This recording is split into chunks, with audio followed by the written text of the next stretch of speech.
waktu hadirin dilapangkan oleh Allah. Kenapa?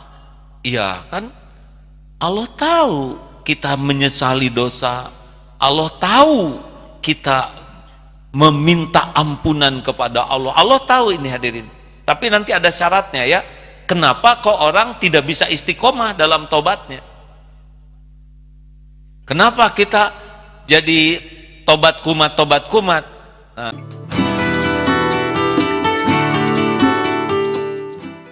Ala Sayyidina Muhammad wa ala alihi wa ashabihi ajma'in. Allahumma a'inna ala dzikrik wa syukrik wa husni ibadatik. Allahumma inna nas'aluka ilman nafi'an. Allahumma aftah lana hikmataka wansur alaina rahmataka ya dzal jalali wal ikram. Allahumma nawwir qulubana binuri hidayatik kama nawwartal ardu binuri syamsik abadan abada birahmatika ya arhamar rahimin. Berkahi majlis ini ya Allah.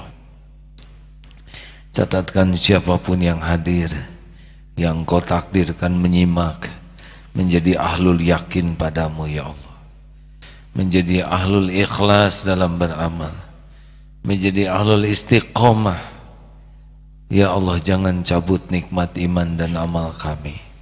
Taqabbal minna ya arhamar rahimin, innaka antas samiul alim. Amin ya rabbal alamin. Apakah Allah subhanahu wa ta'ala menyaksikan pertemuan kita? Yakin hadirin? Apakah Allah mengetahui siapa diri kita yang sebenarnya?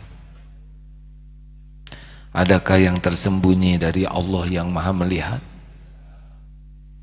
Apakah Allah menyaksikan amal-amal kita?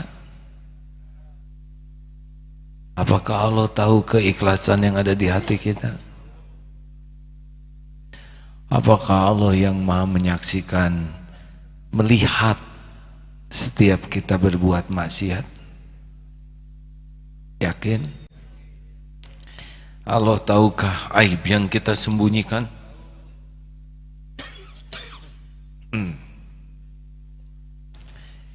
Allah tahu kita banyak dosa hadirin.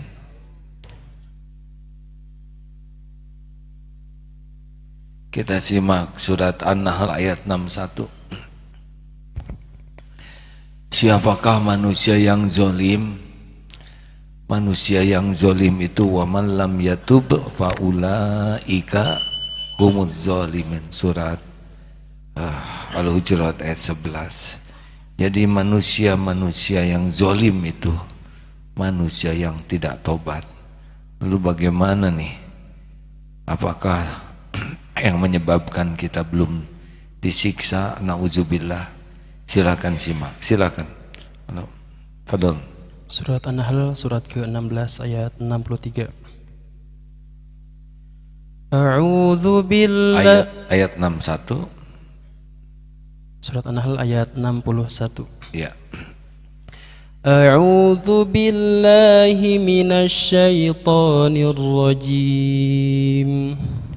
Walau yu'akhidhullahu an-nasa bidzulmihim ma taraka 'alaiha min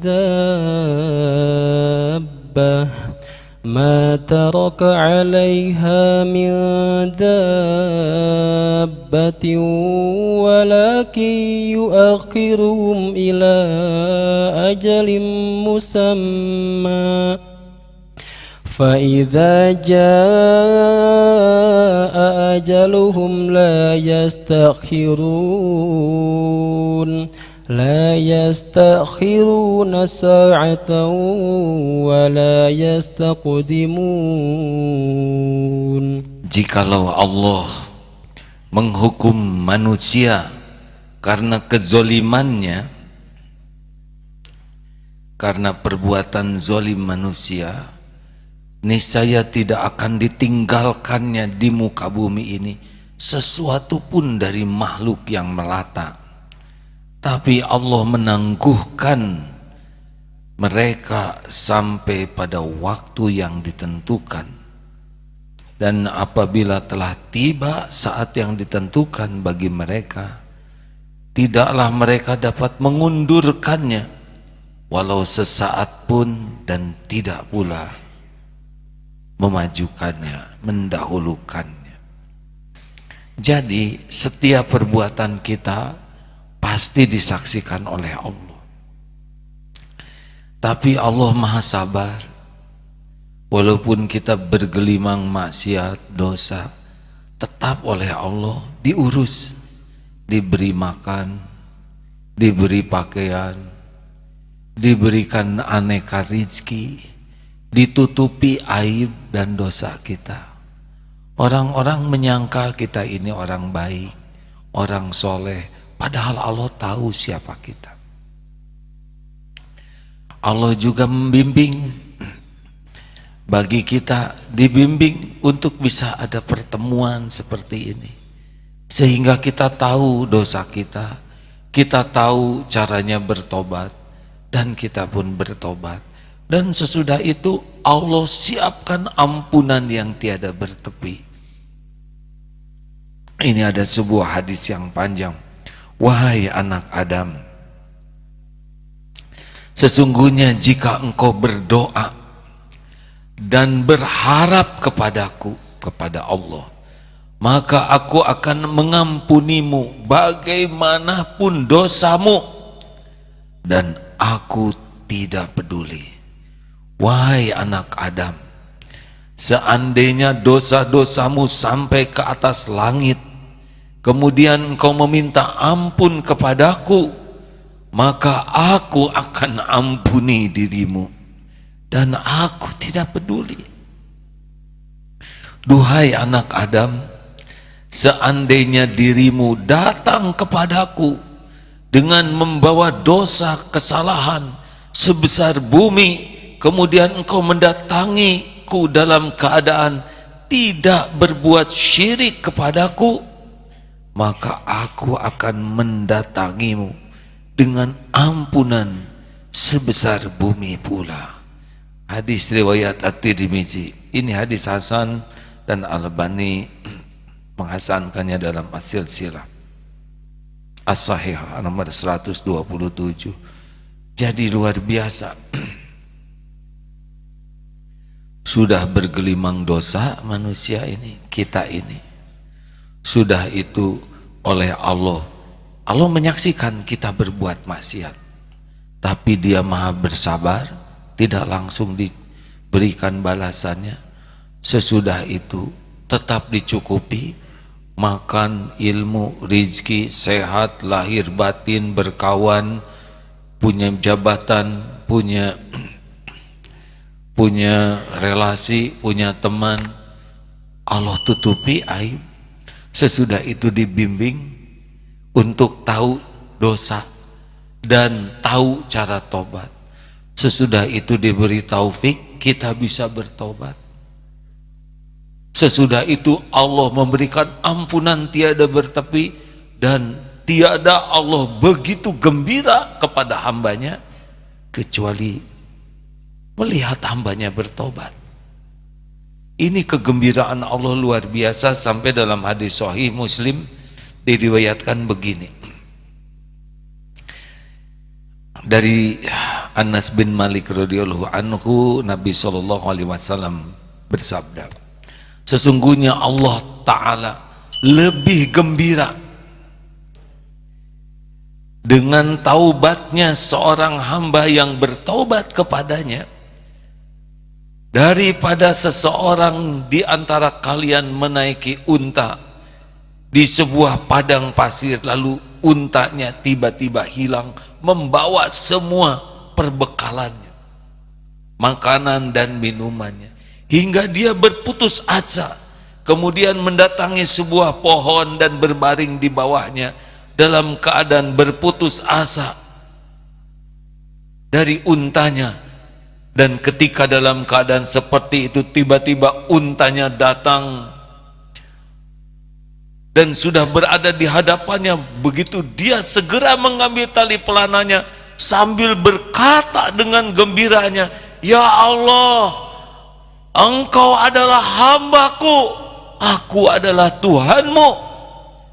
Dia salah ucap saking gembiranya. Ada orang yang begitu gembira sampai mengucapkan hal yang terbalik dan fatal untuk menunjukkan gembira yang luar biasa. Nah, Allah Subhanahu wa ta'ala melihat hambanya yang bertobat lebih gembira dari kegembiraan orang itu. Ini dahsyat sekali hadirin. Sudah kita mengkhianati Allah, tapi diurus, dicukupi, ditutupi, dibimbing, kita tobat, diberi taufik, sudah itu diampuni, dan Allah gembira melihat hambanya yang bertobat. Itulah salah satu asma Allah, At-Tawwab, Allah yang maha penerima taubat. Jadi orang yang paling zolim itu adalah wa man lam yatub fa ulaika humudz zalimun. Manusia paling zalim adalah orang yang tidak bertobat, karena dia menyia-nyiakan kebaikan dari Allah yang tiada bertepi. Hadirin, tiada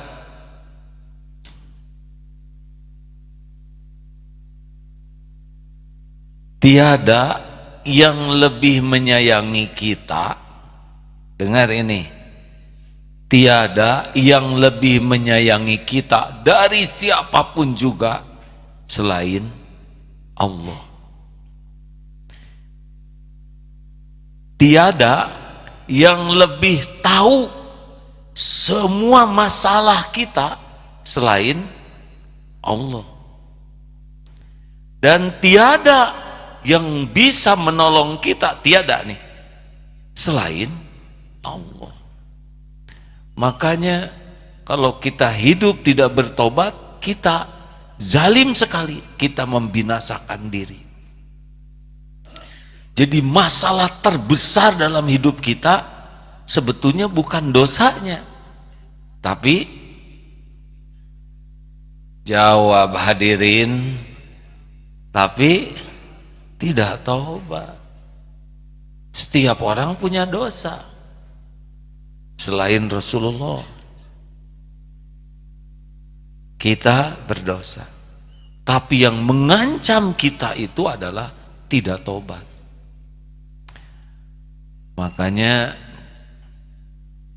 kalau orang sengsara, hina dan celaka, sebetulnya bukan karena dosa-dosanya. Karena sebesar apapun dosa, kalau dia taubat, dia akan bertemu dengan ampunan Allah yang maha pengampun, yang luar biasa dahsyat. Hadirin, jangan salah persepsi ya. Wah, kalau gitu saya mau bikin maksiat, kemudian tobat, baru juga rencana dia mati. Hadirin, maksiat belum, tekad sudah. Jangan coba-coba merencanakan maksiat, karena boleh jadi kita mati mau maksiat atau mati sedang maksiat, belum sempat tobat. Ini penting saya sampaikan. Jangan sampai kalau tahu Allah pengampun mah, malam ini maksiat, besok tobat, siang maksiat, sore tobat. Sok kalau mau nyoba ya. Jangan ya, jangan. Tapi siapa tahu pas sedang maksiat ditutup pintu tobatnya, mati dalam keadaan maksiat. Berapa banyak orang yang mati dalam keadaan maksiat. Jangan lupa ya, saya pernah menyimak dari Ibnu Umar, semoga Allah ridho kepadanya, orang akan, kalau dia terus menerus berbuat maksiat, ada dua yang bakal terjadi. Satu, dibuka aibnya, karena dia terus mengulang maksiat, dibuka. Zina, tidak tobat-tobat, dibuka oleh Allah. Mungkin pernah dengar itu ya, seorang bapak yang suka berzina dengan remaja mahasiswi. Dia pesen di sebuah hotel, pas dia buka pintu kamar, apa? Anaknya yang ada di sana. Loh, kamu kenapa di sini? Dipertemukan oleh Allah. Ternyata anaknya juga sama begitu. Ada juga ini seorang suami yang suka jajan, pas buka pesen ke mucikari, pas di istrinya. Ini saya membaca di berita nasional. Ini tidak sulit bagi Allah mengatur seperti ini. Aib terbuka itu Allah yang membuka. Tidak ada yang jago menyembunyikan diri dari maksiat, tidak ada sama sekali. Orang tidak tahu maksiat kita tuh cuma satu sebabnya, Allah masih nutupi. Tidak ada teknologi apapun, tidak ada kecanggihan apapun, relasi apapun, penjagaan apapun yang bisa mencegah Allah membuka aib kita. Kalau orang maksiat tidak tobat, padahal Allah sudah memberikan ilmunya lewat ceramah, lewat khotbah Jumat, di rumah diingatkan, di kantor diingatkan, di kampus, tapi dia maksiat dibuka atau dimatikan dalam keadaan maksiat. Maaf kalau saya mengulangi cerita ini, hanya mengingatkan saja supaya jangan menganggap remeh ampunan Allah sehingga membuat rencana maksiat. Itu tuh ada bapak-bapak, saya ingat usianya 56 tahun, gak usah nyari yang usianya sama ya. Dia malam-malam keluar dari rumah jam 10 malam, dia jabatannya wakil ketua sebuah organisasi yang punya nuansa agama. Keluar dari rumah sampai di suatu tempat jam 11 terjadi kehebohan. Rupanya si bapak ini nyari waria, lalu berbuatlah dosa, dan jam 11 dijemput oleh malaikat maut. Tidak bisa lari, yang lari warianya. Ngejengkang tuh di semak-semak. Aib pasti bukan sekali itu. Biasanya orang dimatikan dalam maksiat karena berulang-ulang. Allah saksikan maksiat lagi, pada sudah dengar yang mengingatkan di kantor, di rumah, di lingkungan, di masjid, tapi maksiat hati-hatilah. Makanya hidup kita ini sangat-sangat terancam oleh keburukan kita sendiri. Kita dihargai orang lain itu cuma satu sebabnya, hadirin. Karena apa? Allah masih menutupi aib, dosa, maksiat, kejelekan, kekurangan kita. Lah ini pada mau duduk sebelahan begini karena tidak tahu. Lalu kenapa saudara jauh-jauh ribuan orang mau datang ke sini? Tahu sebabnya? Karena Allah yang Maha Tahu masih menutupi dosa-dosa, aib-aib, kekurangan, kesalahan Abdullah Gimnastiar. Itu sebabnya, syariatnya. Kalau ditutupi tidak usah dibuka oleh kita. Tapi kita jangan terjebak oleh penghormatan orang. Dihormati, disalami, dipuji, kita harus sadar ini tutup Allah. Tugas kita adalah segera tobat. Bagaimana kalau aib kita dibuka? Tidak bahaya aib kita dibuka. Yang bahaya itu aib kita tidak diampuni oleh Allah.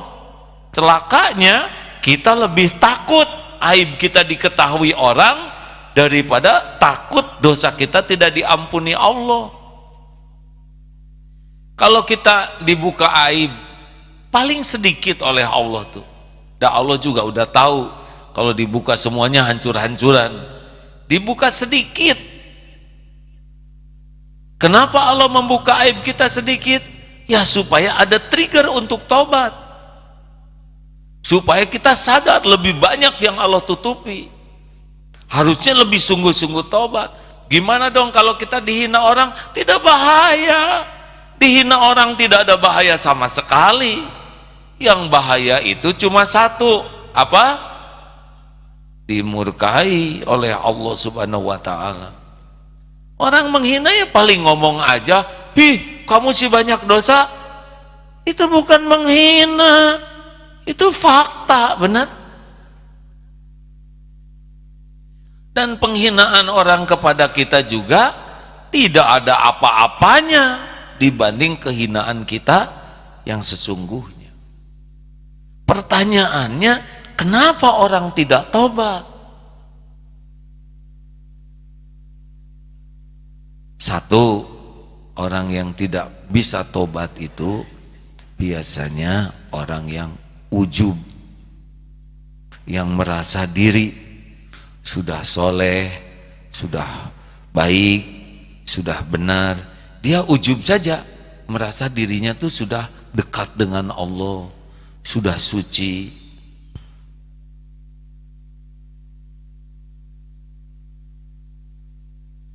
Orang yang ujub tidak bisa tobat, karena dia tidak menemukan dosa-dosa menurut dia. Celakanya orang yang ujub ini kalau dikasih tahu marah. Cik atuh tobat, dosa saya apa? Nah itu. Padahal itu dia dosanya, tidak tahu dosanya sendiri. Saya tidak boleh cerita yang sakit ini, ceritakan jangan. Saya belum punya cerita yang lain ini. Ini orang yang tidak tahu dirinya. Jadi datang ke dokter sambil malu-malu. Sakit apa, Bu? Saya malu, Dok. Ya, kalau malu saya tidak tahu ngobatinya apa. Saya itu, Dok, sering kentut, sering buang angin. Tapi buang angin saya tuh kalau di HP tipenya silent. Memang ada getar dikit, tidak bunyi, Dok, dan juga tidak bau. Dokter teh senyum. Maaf ya, Dok, selama saya konsultasi dengan dokter saja sebetulnya saya sudah 3 kali kentut, Dok, tapi tidak kedengarkan, tidak bau kan? Dokter senyum. Langsung dokter menulis resep. Ini hadirin cerita ya, jangan bayangkan dokter betulan, kejadian betulan. Seminggu lagi datang, agak cemberut. Dokter ini gimana? Ngasih obat apa kepada saya? Memangnya kenapa, Bu? Kenapa sekarang kentut saya jadi terdengar, jadi bunyi, dan jadi bau? Ya itu obat THT ternyata, hadirin, untuk ngobatin telinga dan hidung. Ini memang dalam ya, hadirin ya, tidak semua bisa mencerna, memerlukan kuota lebih dan ngerti tidak deh. Ada emang nggak, jangan-jangan nggak kedengar juga nih. Jadi dia ternyata masalahnya tuh pada telinga dan hidungnya. Dokter mah jelas mendengar letupan-letupan jernih dan tercium mabeknya. Nah bahayanya orang yang tidak sadar diri seperti itu. Mengerti sahabat-sahabat? Jadi orang-orang yang tidak menyadari diri dia sumber masalah, tapi dia tidak merasa itu masalah. Ujub namanya. Kenapa ujub? Bisa karena ilmunya ujub, bisa karena ibadahnya, bisa karena dihormati orang lain. Kalau dia ustadz, karena banyak jamaah, tuh jamaah banyak yang datang, ujub. Kalau saya salah, orang tidak datang. Oh, gangster aja banyak pendukungnya, ya. Itu orang-orang ahli maksiat juga banyak yang mendukungnya. Ada juga takabur. Orang yang takabur ini bedanya dengan ujub. Kalau ujub tuh dirinya yang merasa, kalau takabur itu sudah menganggap remeh orang lain. Tapi biasanya kalau sudah ujub, nempel takabur. Seperti iblis, tidak bisa taubat karena dia melihat kebenaran tuh dia dustakan. Orang yang takabur itu batorul haq wa gomtun nas. Dia itu mendustakan kebenaran dan menganggap remeh orang lain. Jadi kalau orang sudah sombong, yang benar cuma dirinya, makanya kalau dikoreksi tidak terima dan tidak bisa tobat. Ada lagi orang yang tidak bisa tobat, seorang pendengki. Karena pendengki itu pikirannya hanya mikirin orang lain. SMS susah melihat orang senang, senang melihat orang susah. Terus saja dia tidak pernah bisa melihat siapa dirinya, karena kepuasannya adalah melihat orang lain menderita dan penderitaannya adalah melihat orang lain senang. Dan ada satu lagi yang tidak akan bisa tobat, yaitu yang merasa dirinya itu korban. Contoh begini, hilang dompet, saya kecopetan, itu copet kurang ajar, copet itu luar biasa sekali jahatnya, liciknya, terus copet. Padahal hilang dompet itu terjadi dengan izin Allah untuk mengingatkan dia yang jarang bayar zakat, jarang sedekah, nahan gaji orang. Tetapi karena orientasinya dia korban keburukan, maka dia tidak bisa menemukan kenapa dia kehilangan dompet. Jadi orang-orang yang orientasinya merasa dianiaya, maka sibuk saja memikirkan orang yang menganiaya. Padahal wa iyam saskal, bagaimana surat An-Nisa 79, ma asabaka min hasanatin faminallah wa ma asabaka min sayyiatin famin nafsik.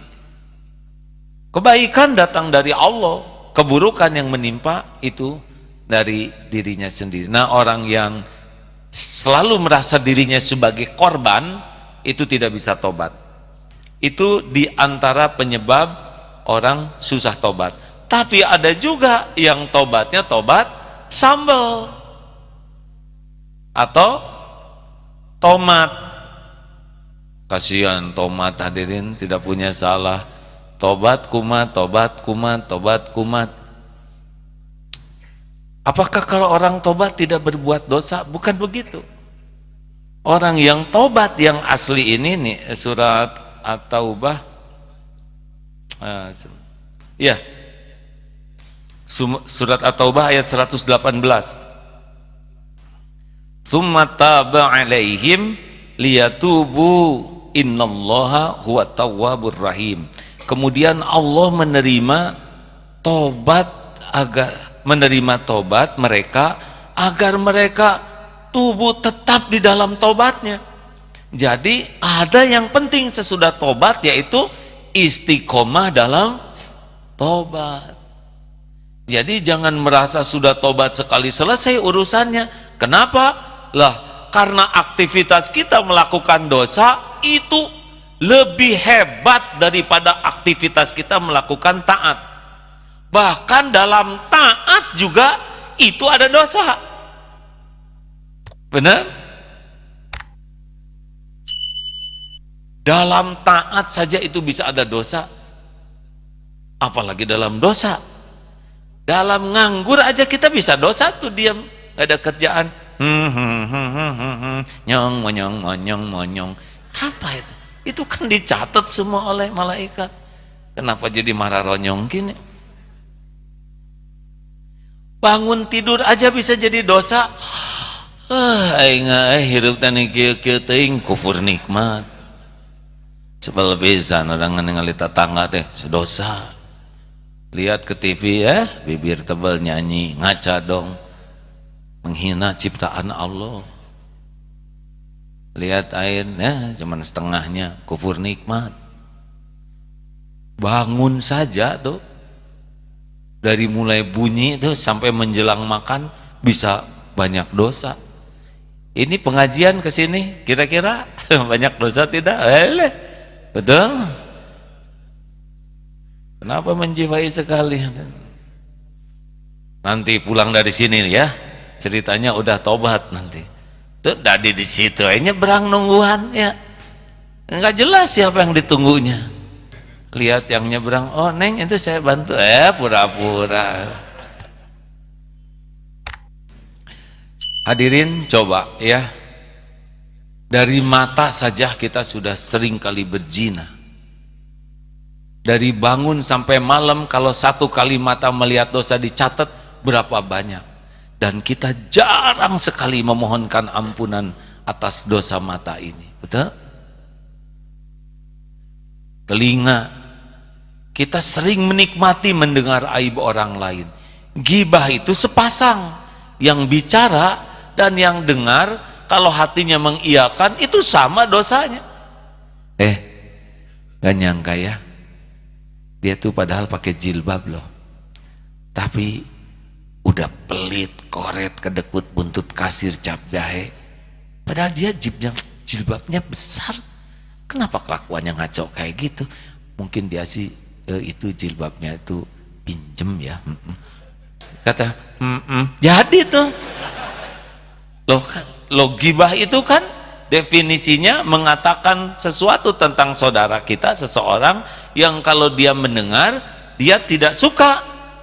Ghibah itu hukumnya haram dan dosanya ayuhibbu ahadukum ayyakula lahma akhiki maitan fakarihtumu. Al-ayah, sukakah engkau memakan daging mayat saudaramu yang sudah mati?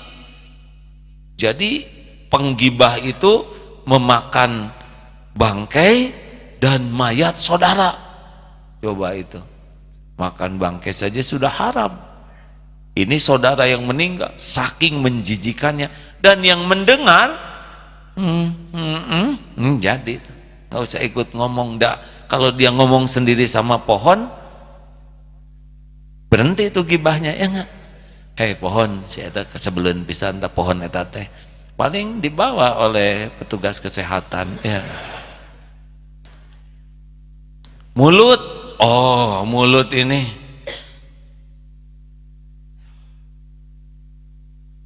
di antara semua anggota badan yang paling menjerumuskan ke neraka itu dua. Apa yang ada di antara dua rahang dan ada di antara dua kaki, lidah dan kemaluan. Paling besar penghuni neraka itu karena lidah dan karena farjinya. Nyaris tiap ngobrol tuh jadi dosa kalau tidak hati-hati. Datang tamu, berapa kintal sekarang? Nyebut kintal ke teman. Yang kintal itu kan karung, hadirin. Hidung kutil, dosa ya. Ngomong tuh tidak mudah. Makanya sungguh mengagumkan orang-orang yang senang sekali ngobrol tanpa niat, tujuan yang jelas, tanpa takut dilihat Allah. Kalau ngobrol itu ada dilebih-lebihkan, ada bohong, ada ditambah-tambah, ada dikurang-kurang, benar? Ada ngarang, ada apalagi ujubnya, ada sombongnya, ada mencela, ada mengejek, ada menggibah, ada fitnah. Itu ngobrol 10 menit tuh bisa ria, sum'ah, cerita amal, bisa hilang tuh. Habis tawaf sejam di lantai atas, sejam 10 menit, itemnya belum hilang, pahalanya udah hilang. Alhamdulillah. Saya baru selesai tawaf 1,5 jam, bohong. Itu dibonusin 20 menit sendiri. Tawaf yang ke-9 kalinya, siapa yang nanya? Nggak ada yang nanya, nggak ada yang mau tahu. Hilang tuh, capeknya belum hilang, itemnya belum hilang, gara-gara ngobrol. lihat gambar Ka'bah. Ini alhamdulillah nih, saya pernah sholat di sini. Waktu saya umroh ketiga kalinya di sini nih, ya. Ada yang nanya, tiga-tiganya bisa hilang tuh. Hadirin, hati-hati ngobrol. Bukan tidak boleh ngobrol, pulang dari sini teh sarpi, nulis, tong loba omong manusia.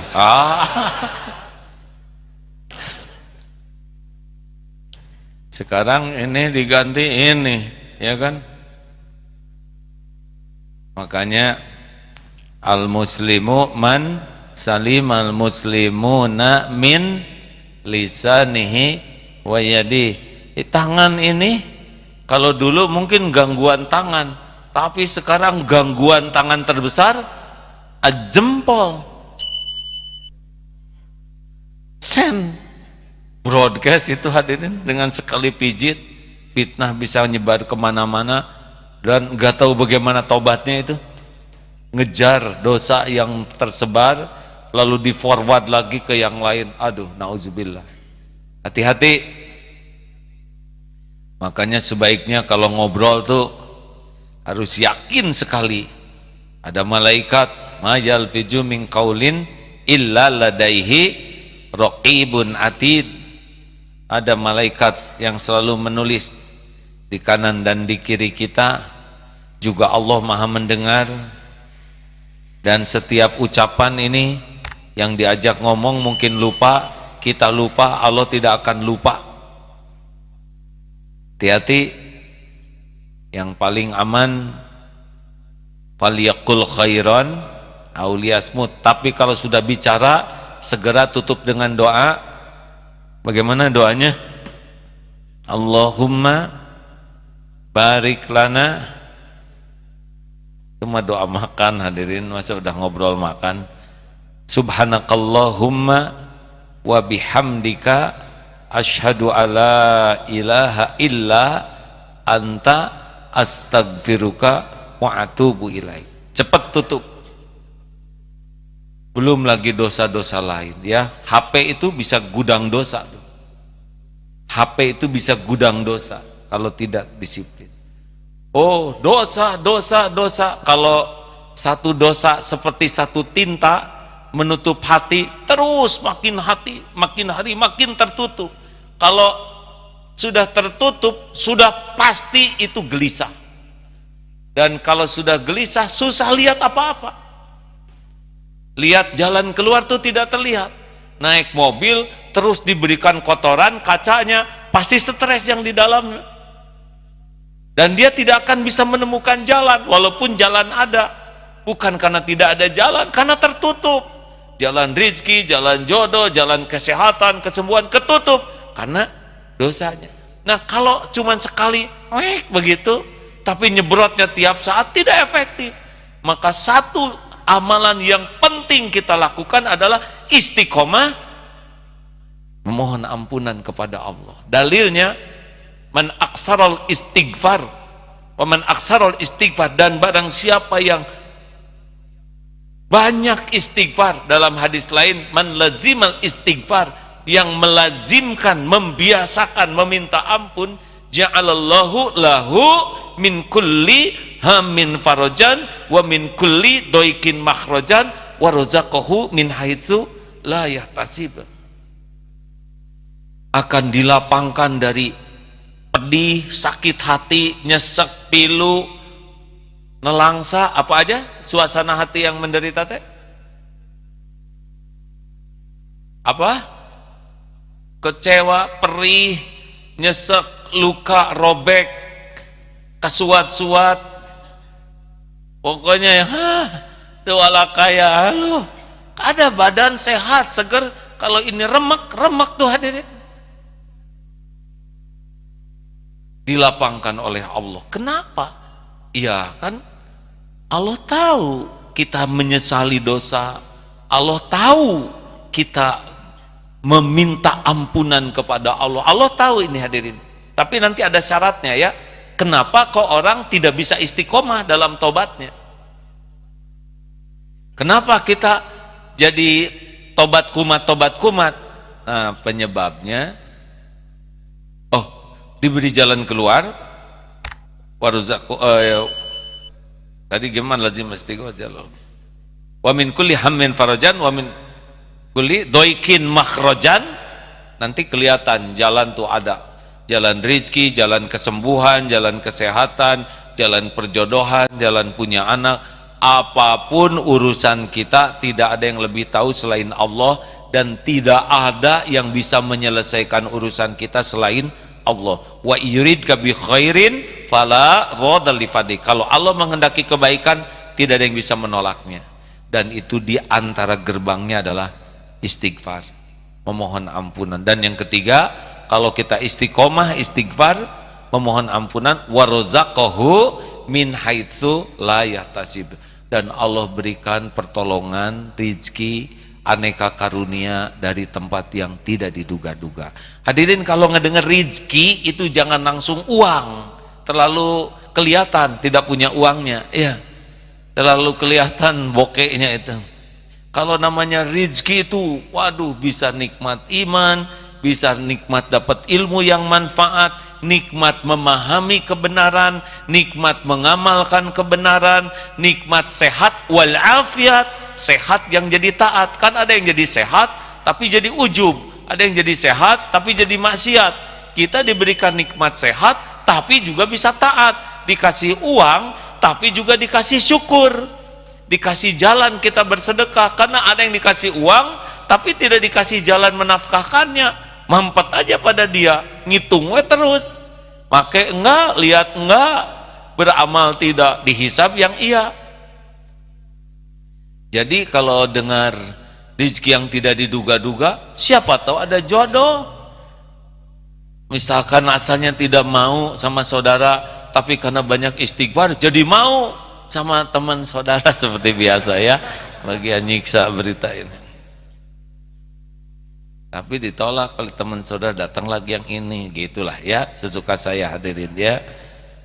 Pokoknya mah unpredictable, sesuatu yang tidak terduga, tidak terbayangkan, tidak disangka-sangka, itu hadiah bagi yang istiqomah di dalam terus-menerus meminta ampun.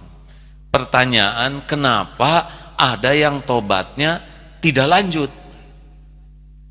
Penyebabnya adalah karena tobatnya juga bukan karena Allah, karena ada orang yang memperbaiki diri demi orang. Kan sudah diingat waktu itu, ada orang yang berusaha baik agar diakui sebagai orang baik, ada orang yang berbuat baik agar dia tidak berbuat jelek. Jelas hadirin? Ada yang baik ke pembeli supaya dia beli, berarti tidak baik asli nih, dia baiknya baik palsu. Giliran gak jadi beli, amit-amit udah 2 jam saya ladenin, rugi aing mah rugi bener, kena musibah dia. Harusnya beli nggak beli itu mah urusan Allah, baik itu urusan kita. Ada yang berbuat baik agar dianggap baik, agar ada yang berbuat baik agar orang jadi baik ke kita, ada yang berbuat baik agar orang tidak berbuat jelek, ada juga yang berbuat baik untuk menjerat orang lain supaya hutang budi kepadanya. Semuanya ini tidak ikhlas. Pernah ada ibu-ibu dulu dibawa suaminya untuk pesantren di sini 2 minggu, terus nangis, saya ini sudah berubah, saya sudah tobat, tapi suami saya tidak percaya. Saya kecewa, padahal saya sudah sholat, sudah tahajud, sudah mengikuti keinginannya saya di sini di pesantren. Saya ingat tuh ibu itu. Tapi kata suami saya, belum, kamu belum berubah. Padahal saya sudah berubah. Menurut bagaimana? Belum. Ya, apa mihak terus ke lelaki? Bukan begitu. Karena ciri orang yang tobat itu, dengar hadirin, tidak pernah merasa selesai tobatnya.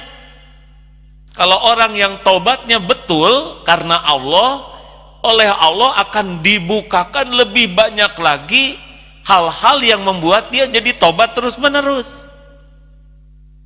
Mungkin pertama dibuka oleh Allah dosa besar. Waduh, ampun ya Allah, kerasa. Habis dosa ini dosa sedang yang tadinya tidak dianggap bahaya, tapi karena tobat ini oleh sudah hapus dosa besar, dosa sedang. Lama-lama sesudah dosa sedang dosa-dosa kecil, astagfirullah. Tadi kenapa saya pakai sinis? Aduh, astagfirullah, kenapa saya celetak-celetuk? Mulai yang kecil-kecil, nanti tobat lagi. Tadi ada pengemis, kenapa saya cuma ngasih 1.000? Padahal dia pasti lagi kekurangan, astagfirullah. Masuk ke toilet umum, belecet aja nggak?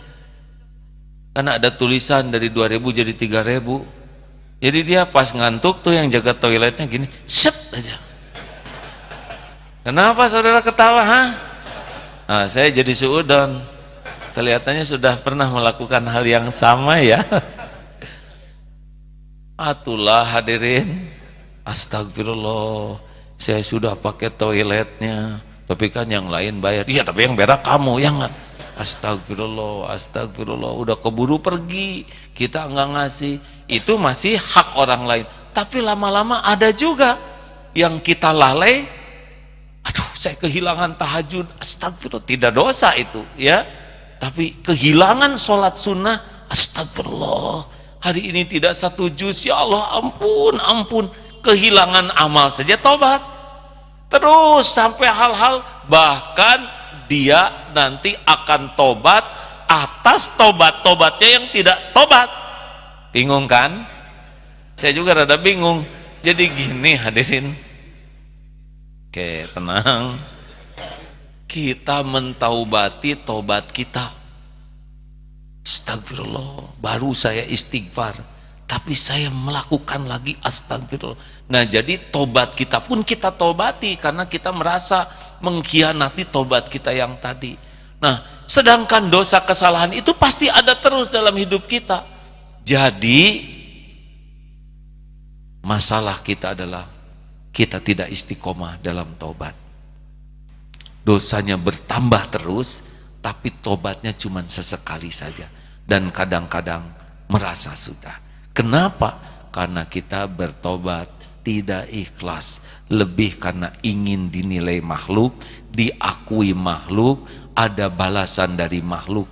Itulah yang menyebabkan kita berhenti di dalam tobatnya atau tidak istiqomah dalam tobat.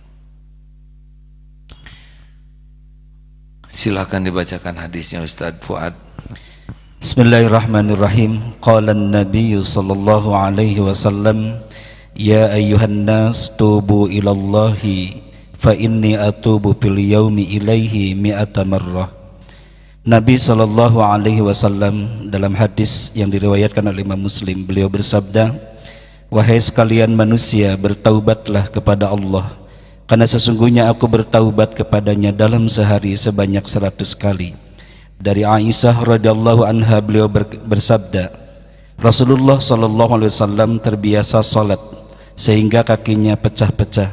Kemudian aku mengatakan kepada beliau, wahai Rasulullah, mengapa engkau melakukan hal ini padahal engkau telah diampuni dosa-dosa oleh Allah, baik yang lalu ataupun yang akan datang?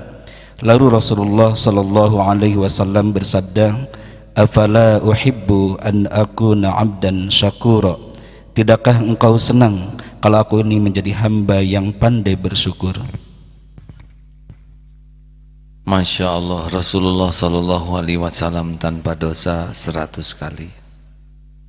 Beliau maksum. Bagaimana mungkin kita yang setiap saat, setiap bergerak, setiap ketemu orang, bahkan dalam kesendirian pun kita berbuat dosa. Seharusnya memang kita tahu sumber masalah kita selain dari dosa yang kita lakukan, tapi yang paling jadi masalah adalah kita tidak bertobat, tidak bersungguh-sungguh taubat. Itulah sumber kita tidak bahagia, sumber kita menjadi hina, dan sumber kita menjadi celaka dunia akhirat. Wa man lam yatub fa ulaika humudz zalimun. Satu lagi ya. Mudah-mudahan ada hikmah dan manfaatnya hadirin sekalian. Ada lagi Ustaz? Ada. Dari Abdullah As-Sunabih bahwasanya beliau berkata, sesungguhnya Rasulullah sallallahu alaihi wasallam bersabda, apabila seorang hamba Allah yang beriman berwudu lalu ia berkumur-kumur, maka keluar dosa-dosa dari mulutnya. Apabila ia menghirup air ke dalam hidung dan menghembuskannya, maka keluarlah dosa-dosa dari hidungnya. Apabila ia membasuh wajahnya, maka keluarlah dosa-dosa dari wajahnya sehingga keluar dari bawah kelopak matanya. Apabila ia membasuh kedua tangannya, maka keluarlah dosa-dosa dari kedua tangannya. Apabila ia mengusap kepalanya, maka keluarlah dosa-dosa dari kepalanya sehingga keluar dari kedua telinganya. Dan apabila ia membasuh kedua kakinya, maka keluarlah dosa-dosa dari kedua kakinya sehingga keluar dari bawah kuku-kuku jari kakinya. Kemudian jadilah perjalanannya menuju ke masjid dan salatnya sebagai tambahan kafarah, penghapus penggugur dosa baginya. Hadis riwayat Imam An-Nasai. Memperbanyak wudu yang dicontohkan dengan benar bisa menggugurkan dosa. Memperbanyak sedekah juga menggugurkan dosa, dan memperbanyak amal kebaikan itu bisa menutupi keburukan, kesalahan. Sholat itu seperti mandi, di depannya ada sungai 5 kali sehari. Kalau sholatnya khusyuk itu menggugurkan dosa, termasuk lelah, sakit, tertusuk duri, difitnah, sakitnya melahirkan, sakitnya menghadapi masalah, bertubi-tubinya ujian hidup. Kalau kita sabar menghadapinya, itu pun jadi penggugur dosa. Allah terus menggugurkan dosa kita dengan berbagai kesulitan, kepahitan, agar ketika kita meninggal nanti tidak ada lagi dosa yang kita bawa. Agar tidak lebih banyak kepahitan digugurkan oleh kepahitan, maka gugurkanlah dengan berbanyak taubat. Ingat nasihat guru pada waktu dulu ujian sedang berat-beratnya. Menghadapi ujian itu kuncinya adalah air mata tobat.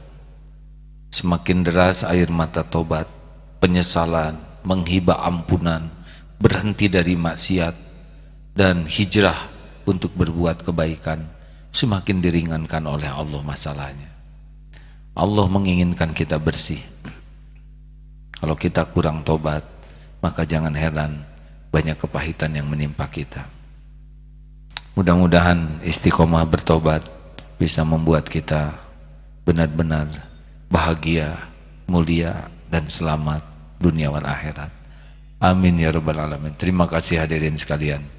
Kita akan berwakaf. Mudah-mudahan wakaf ini akan mempertemukan kita di sorga, karena setiap wakaf akan mengalir pahala yang tiada terputus sampai yaumul kiamah.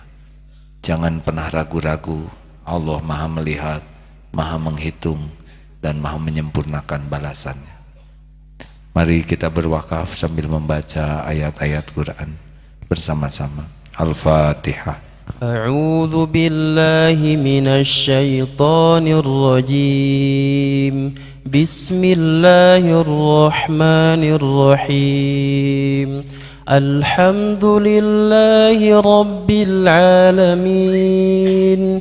Ar-Rahmanir Rahim. Maliki yaumiddin.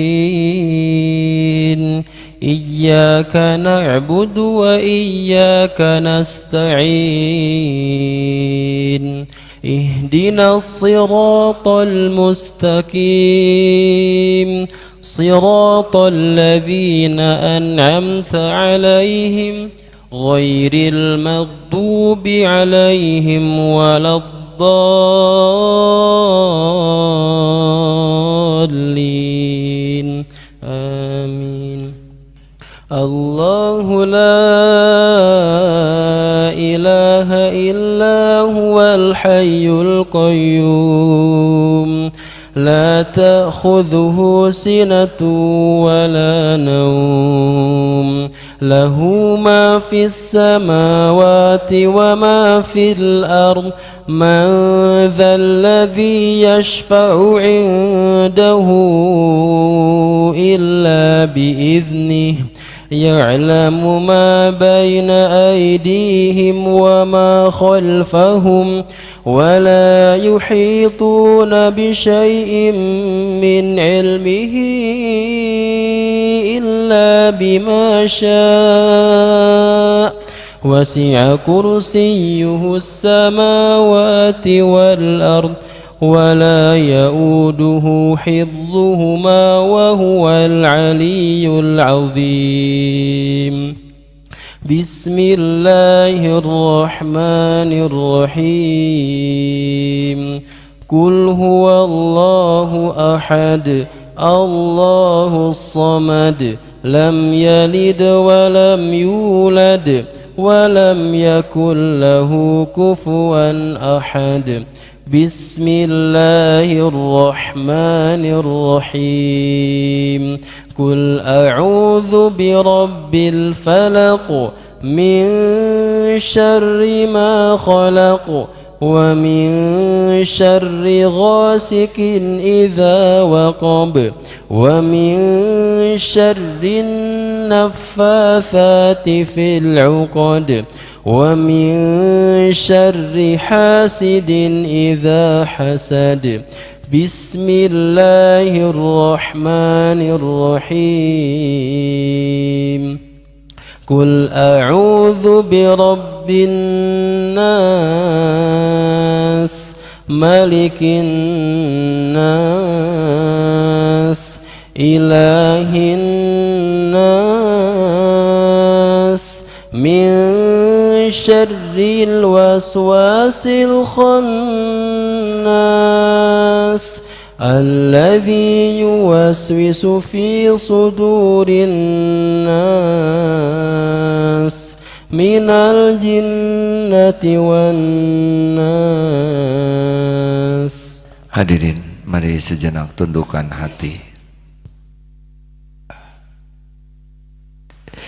Allah Maha Baik. Dialah yang mengatur pertemuan ini terjadi. Padahal Allah tahu persis kedurhakaan kita.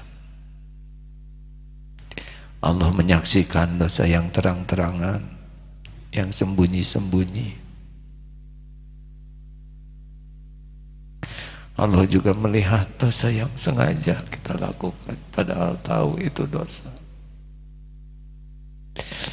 Allah menyaksikan kita berulang-ulang berbuat maksiat, tapi Allah masih menutup-nutupi, sehingga orang-orang terdekat dengan kita pun tidak tahu siapa kita yang sebenarnya.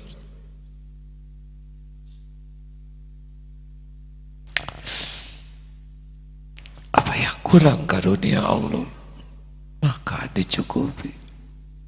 Pakaian, tempat berteduh.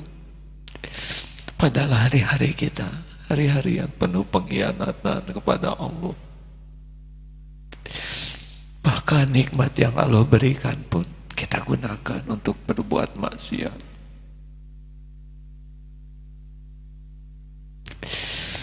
Mata kita gunakan untuk maksiat, jarang untuk membaca Quran.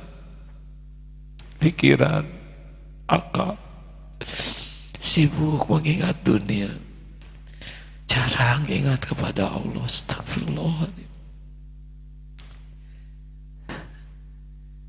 Telinga, mana kita mendengar asma Allah dari 24 jam sehari. Kening sujud pun hanya pura-pura. Astagfirullah.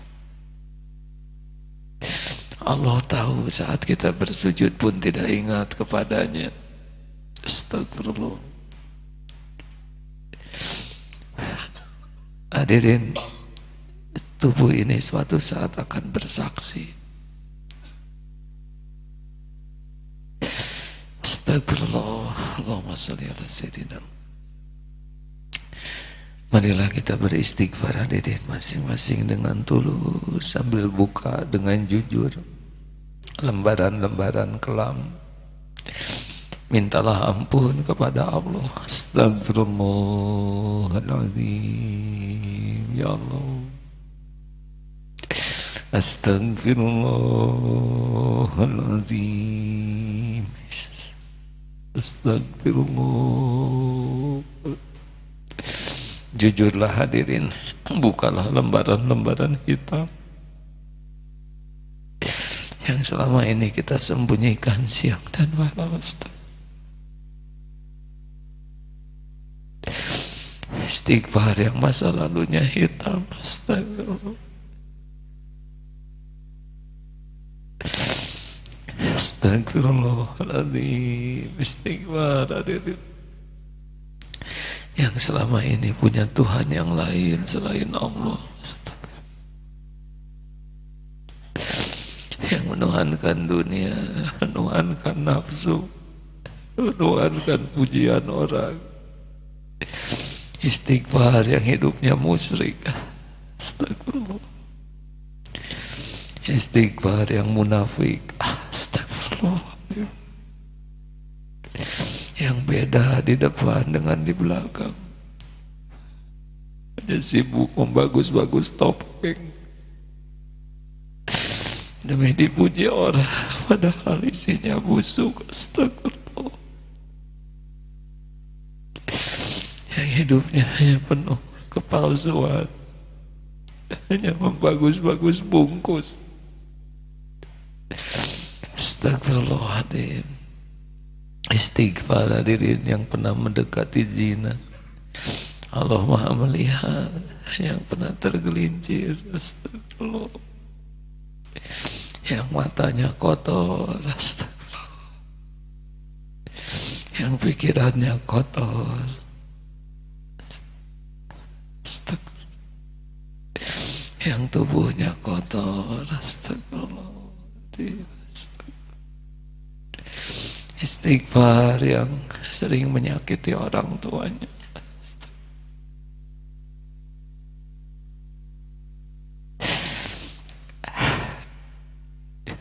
Yang air susu di batas air tua.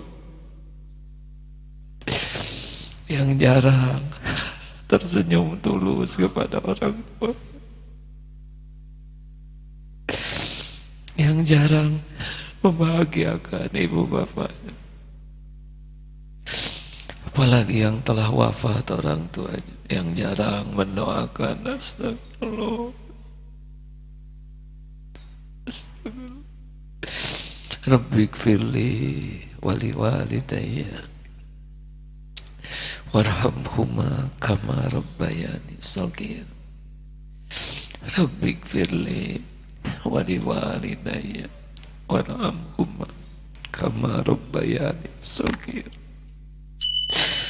Rabbighfirli wali walidayya warhamhuma kama rabbayani shaghir.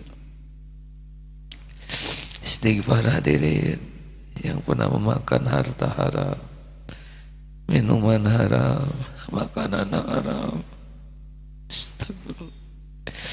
Yang mengambil hak orang lain, yang menahan hak orang lain.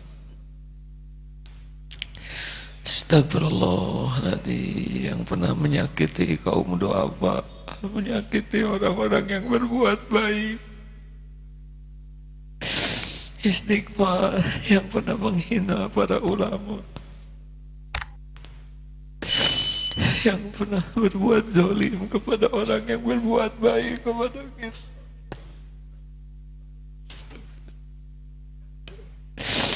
Allahumma ighfir lil mu'minina wal mu'minat wal muslimina wal muslimat al ahya'i minhum wal amwat. Ya Allah, Allahumma ij'alna minat tawabin waj'alna minal mutatahirin waj'alna min ibadikas sholihin.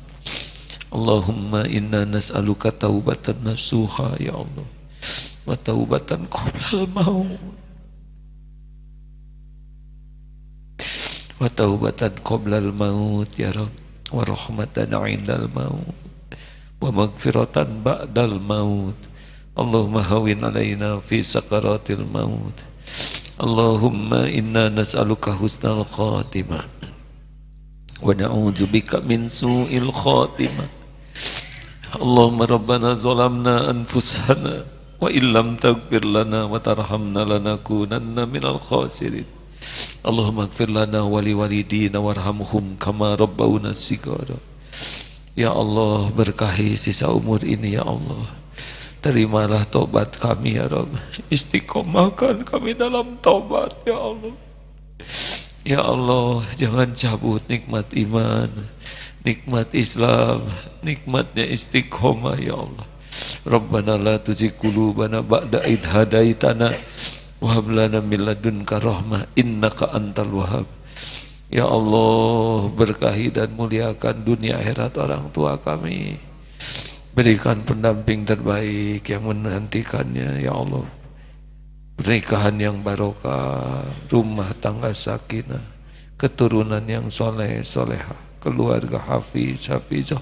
Rabbana hab lana min azwajina wa dhurriyyatina qurrata a'yun waj'alna lil muttaqina imama. Sembuhkan yang sedang sakit ya Allah ya Syafi wa anta Syafi ya Rabb. Sembuhkan saudara-saudara kami yang sakit, guru-guru kami yang sakit ya Allah, sahabat-sahabat kami yang sakit ya Allah. Bukakan pintu rizki bagi yang kekurangan ya Rabb. Lepaskan dari yang dililit hutang piutang ya Goni ya Roza. Cukupi hanya dengan rizki yang halal, yang berkah ya Allah. Jauhkan dari yang haram dan subhat ya Allah. Jangan biarkan kami meminta-minta kepada makhluk-Mu ya Rabb. Ya Allah, berikan kemudahan yang sedang dihimpit masalah, kesulitan. Lindungi yang sedang dihimpit fitnah ya Allah. Rabbana atina min ladunka rahmah wa hayyi lana min amrina rasyada. Ya Allah, selamatkan kaum muslimin, muslimat, mukminin, mukminat. Ya Allah, bimbing para pemimpin kami agar jadi hamba-hamba yang takut padamu, hamba-hamba yang lurus di jalan-Mu ya Allah. Berikan keadilan, berikan kejujuran ya Allah. Jadikan menjadi jalan umat ini semakin dekat dengan kami. Berlindung kepadamu dari siapapun yang menjauhkan umat dari agama dan umat-Mu.